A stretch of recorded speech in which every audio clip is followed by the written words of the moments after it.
Hello everybody and welcome. In this video I'm going to show you how to perform factory reset for your earbuds EDIFIER HECATE GX07. You have to start by put your earbuds to the charging case, but do not close the case. Inside the case we have a connection button and you need to press 3 times this button. 1, 2, 3. Now this LED light start flashing. Here we go.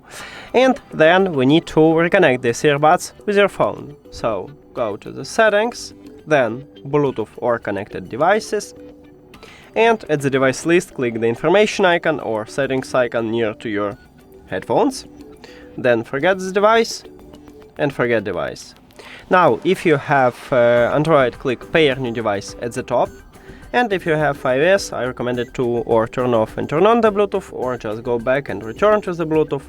After factory reset, these earbuds enter to pairing mode automatically. So you don't need to use connection button, you just tap at your earbuds at the device list.